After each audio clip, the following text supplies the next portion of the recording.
Ready for dictation? Start.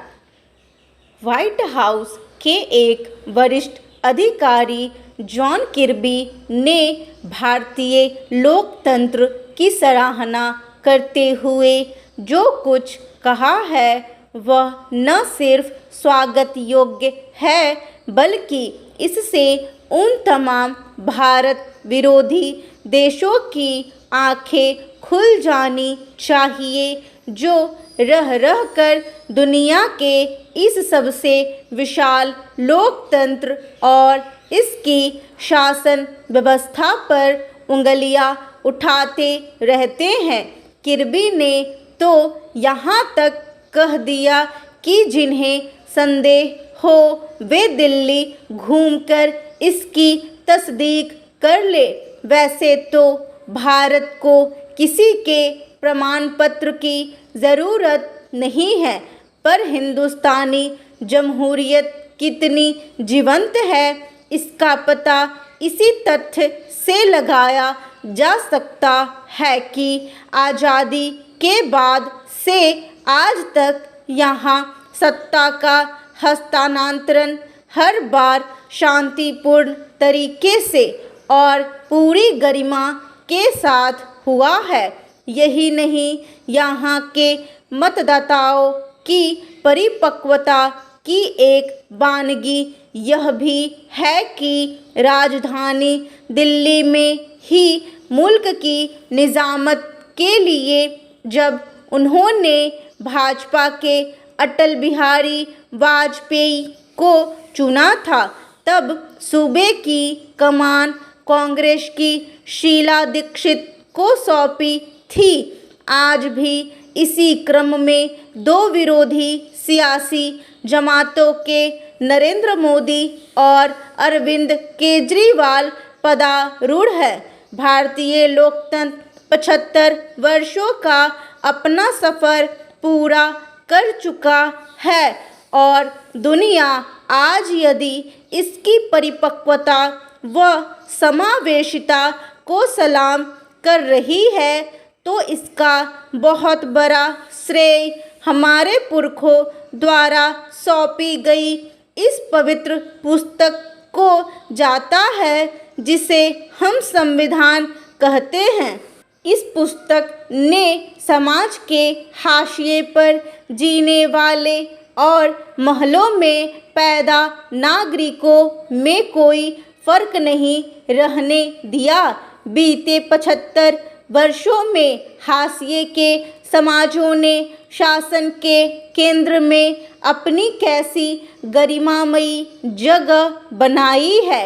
राष्ट्रपति द्रौपदी मुर्मू उसकी सबसे बड़ी प्रतीक है। इन साढ़े 7 दशकों में सत्ताएं बदली, शासक बदले, मगर एक छोटे से अंतराल को छोड़ दें तो देश के राजनीतिक नेतृत्व ने पक्ष प्रतिपक्ष की भूमिका में यहाँ लोकतंत्र की जड़ों को सीवने का ही काम किया।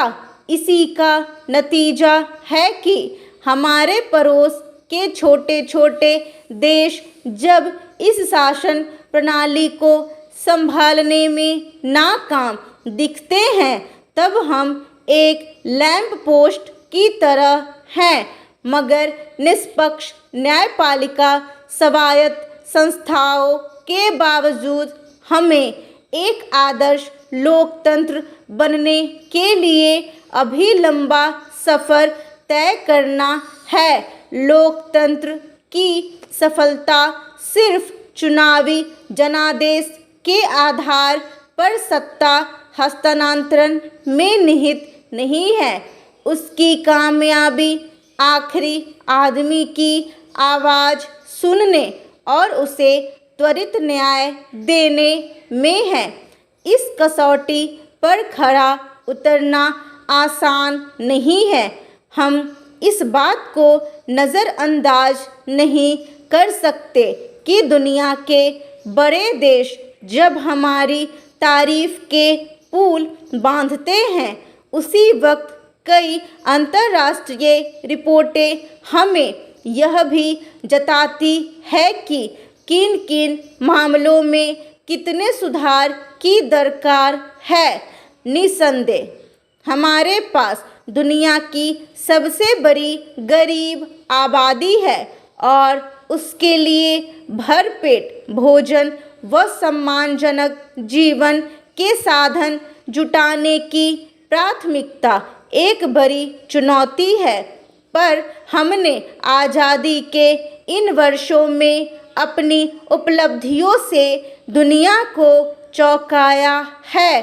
अमेरिका व यूरोप की तारीफ़ों और आलोचनाओं से परे अपने लोकतंत्र को मजबूत करने के लिए तो हमें ही खुद कदम उठाने होंगे। भारत विशाल जनसंख्या, विविध आचार विचारों वाला देश है।